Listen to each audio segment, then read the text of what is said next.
This channel does not promote any violent, harmful, or illegal activities. All content provided by this channel is meant for an educational purpose only. MDH chana masala এখন ছোলা হোক বা বরবটি দানা, সাদা চানা হোক বা কালো, সব রান্নাই হবে অসাধারণ। MDH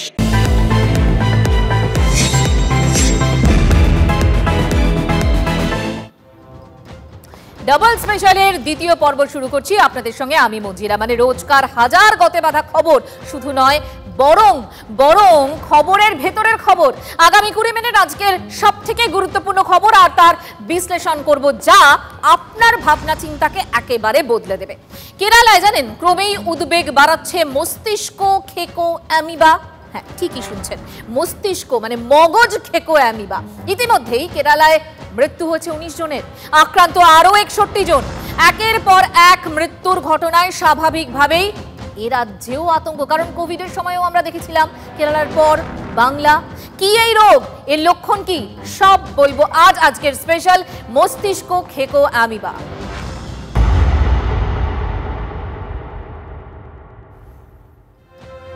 জলের নাম তো জীবন, সেই জলে যে মরণ ঘাপটি মেরে লুকিয়ে সে কে জানতো? আমরা জানি কেরালা রোগের গোয়েন্দাগিরিতে কিন্তু সিদ্ধহস্ত, তাই নতুন নতুন রোগের নাম আমরা কেরালা থেকেই প্রায় শুনতে পাই। যেমন এখন গোটা দেশে ভয় ধরিয়ে দিয়েছে এই মস্তিষ্ক খেকো অ্যামিবা। পুকুর বা সুইমিং পুলের মতো বদ্ধ জলাশয়ে স্নান করলেই বিপদ। নাক মুখ দিয়ে ঢুকে শটান মস্তিষ্কে আক্রমণ, আর তারপর অ্যামিবিক মেনিঙ্গো এনকেফ্যালাইটিস। দেরিতে ধরা পড়লেই মৃত্যু নিশ্চিত। তবে রোগটা বিরল। গোটা বিশ্বের এখনো পর্যন্ত মাত্র 500 সংক্রমণের খোঁজ মিলেছে, কিন্তু আশঙ্কার কথা কোথায় জানেন?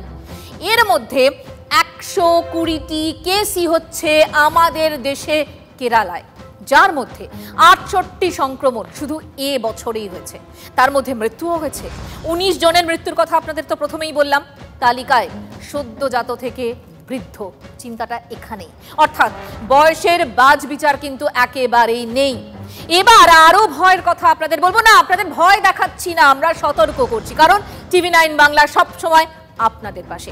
যা আমরা রোজ জানছি তাই জানাচ্ছি আপনাদের। কোভিড পর্বে বাংলার ভগবান হয়ে উঠেছিলেন চিকিৎসক যোগীরাজ রায়, দেশের অন্যতম সেরা সংক্রমণ বিশেষজ্ঞ, বলছেন বাংলাতেও মস্তিষ্ক খেকো অ্যামিবার সংক্রমণ হয়েছে। এসএসকেএমে প্রায়ই আসেন রোগীরা। বিভিন্ন জায়গাতেই হয়, মাঝে সাঝে একটা দুটি করে কেস হয়। এরকম ঘটনা আমরা করোনার আগে দেখতাম, কিন্তু করোনার পরবর্তীকালে যেটা দেখছি সেটা সর্বত্রই টুকটাক পেশেন্ট আসছে। এবং আমরা যেমন আমাদের এসএসকেএম হসপিটালে লাস্ট 2-3 বছরে প্রায় 20-র ওপর পেশেন্ট দেখেছি। কিন্তু আমরা ইনফেকশনের ডাক্তার হিসেবে আমরা মোটামুটি 2-3 মাসে একজন করে এই রোগী পাই। না, এখানেই শেষ নয়। সংক্রমণ বিশেষজ্ঞ যোগীরাজ বলছেন যে কেরালার চেয়ে বাংলায় সংক্রমণ বেশি, তবে এখনো পর্যন্ত কেরালায় মৃত্যু হার বেশি।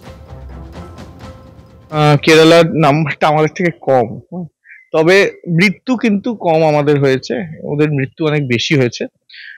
করোনার আগের অভিজ্ঞতায় কিন্তু মৃত্যু এরকমই ছিল, কিন্তু ইদানিং দেখা যাচ্ছে যে মৃত্যুটা কম।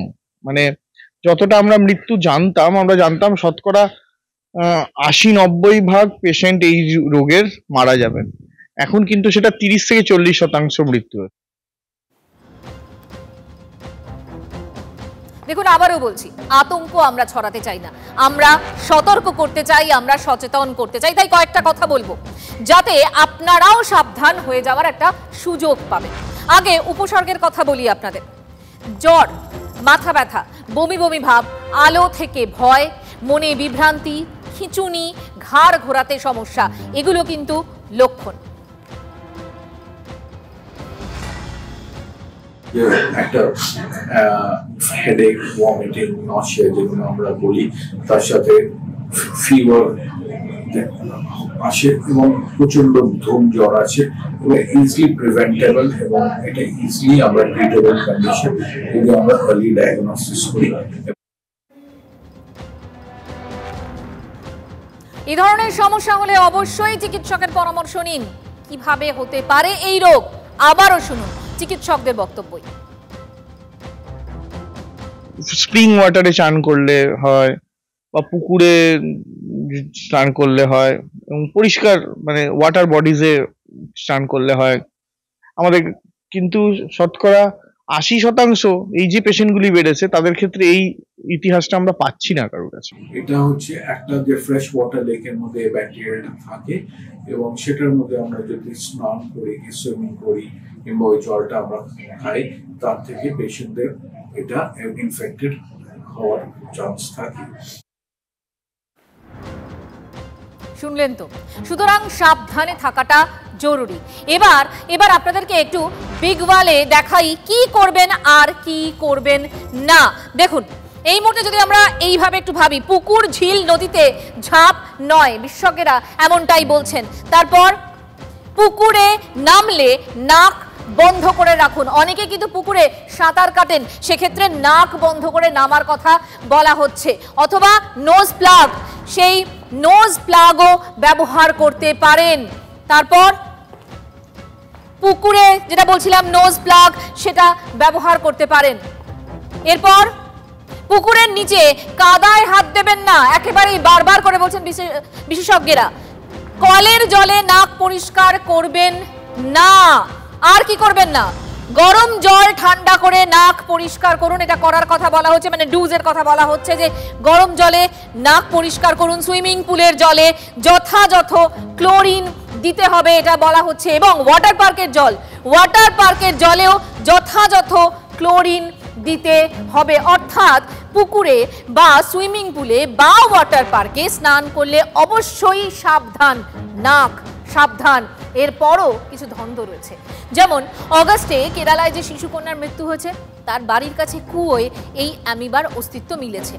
অর্থাৎ কুয়োর জল থেকেও সাবধান, কারণ রোগটা ধরা পড়লেও সারানো কিন্তু বেশ কঠিন। ডাক্তারবাবুরা কি বলছেন? নানা রকম ওষুধ ট্রাই করা হয় এবং এই ট্রায়ালের ওপরে বেস করেই চিকিৎসা হয়। এখনো ডেফিনিট চিকিৎসা কিন্তু আমরা জানি না এবং আমি চাইবো অ্যাজ এ ডক্টর এই ধরনের পেশেন্ট যেন না আসে, কারণ আমাদের কাছে সেটা নাইটমেয়ার। আমরা বেশিরভাগ ক্ষেত্রে রুগীকে হয়তো ঠিক করে দিই, আবার ফিরে আসেন, পুরোপুরি সারিয়ে দিতে পারি না। বেশ জটিল রোগ। কেরালায় করোনা হয়েছে, তারপর বাংলাতেও ধরা পড়েছে। কেরালায় নিপা ভাইরাস ধরা পড়েছে, তারপর সেই ভাইরাসের দাপট আমরা বাংলাতেও দেখেছি। আর মগজ খেকো অ্যামিবা তো বাংলায় ঘাঁটি গেড়েই ফেলেছে। সুতরাং সাবধান থাকা ছাড়া কোনো গতি নেই। কাটোয়ায় পাঁচঘড়া এলাকার একটি পুকুর পাড়ে পৌঁছে গিয়েছিল TV9 Bangla. Brain eating amoeba, Bangla করলে দাঁড়ায় মগজ খেকো অ্যামিবা। নেপথ্যে নাগলেরিয়া ফাউলেরি নামের এককোষী অ্যামিবা। কেরালায় যে এই শয়তান জাঁকিয়ে বসেছে জানেই না বাংলা।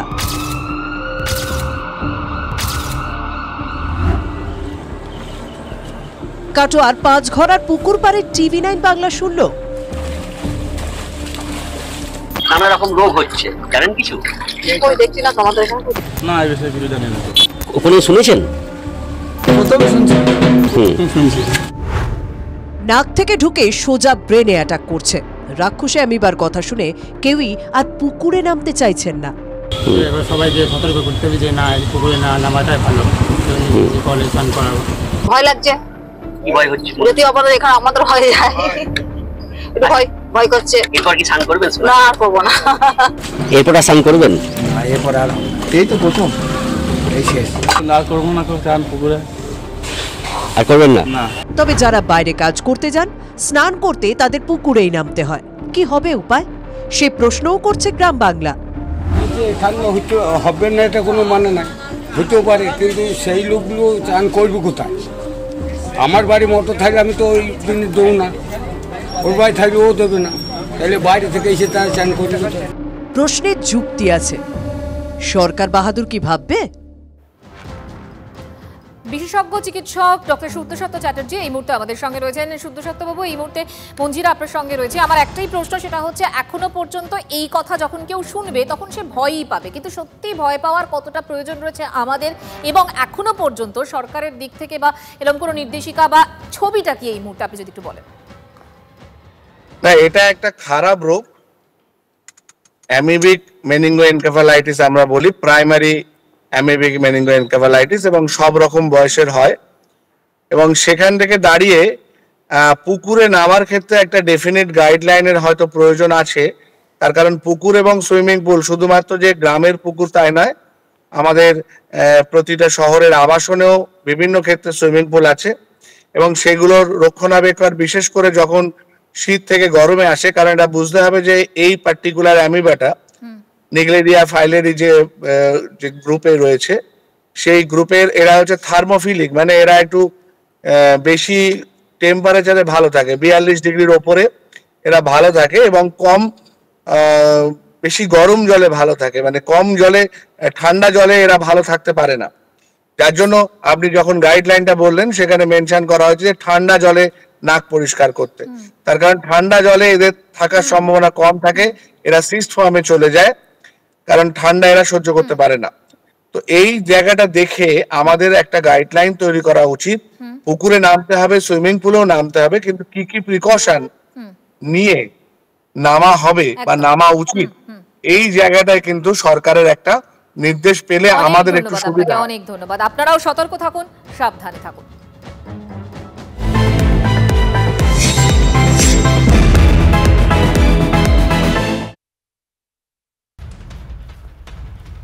বাংলার কথা মাথায় রেখেই 22 সেপ্টেম্বর থেকে জিএসটির নতুন হার কার্যকর।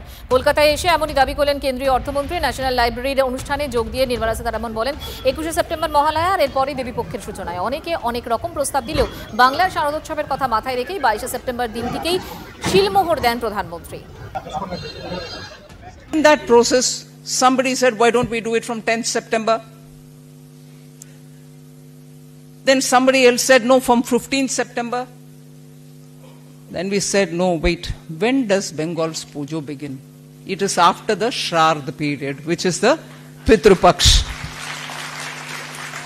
So, if Prime Minister Modi indicated Deepavali, and if GST has gone through a major revamp, the Shubha Mangal Divas is first day of Navaratri,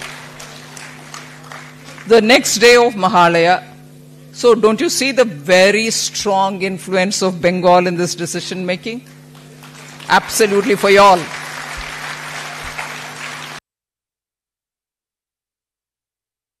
কেন্দ্রীয় অর্থমন্ত্রী এই যে আজকে সুফল বোঝাচ্ছেন, এটা তো ছিল কুফল। সুফলটা তো এনেছেন মমতা বন্দ্যোপাধ্যায়। উনি যে জিএসটির কাঠামো করেছিলেন সেটার পুরোটাই ছিল কুফল। অর্থাৎ একদম ধনীতম ব্যক্তিরা যে প্রোডাক্ট ব্যবহার করে তার উপর জিএসটি নেই বা জিএসটি কম, আর সাধারণ মানুষ, গরিব মানুষ, মধ্যবিত্ত, নিম্নবিত্ত যা ব্যবহার করে তার উপর জিএসটি বেশি। তৃণমূল কংগ্রেস বলার পর তো ওনাকে সংশোধন করতে উনি বাধ্য হয়েছেন। তো ফলে উনি দিয়েছিলেন কুফল, মমতা বন্দ্যোপাধ্যায় সেটাকে সুফলে পরিণত করতে বাধ্য করেছেন কেন্দ্রকে। বাহ, এবার রয়েছে স্বাদ। হ্যাঁ, অপূর্ব স্বাদ। এমডিএচ এর চাঙ্কি চাট মশলা, জীবনে আসল স্বাদ জাগলো। আসল মশলা, এমডিএচ।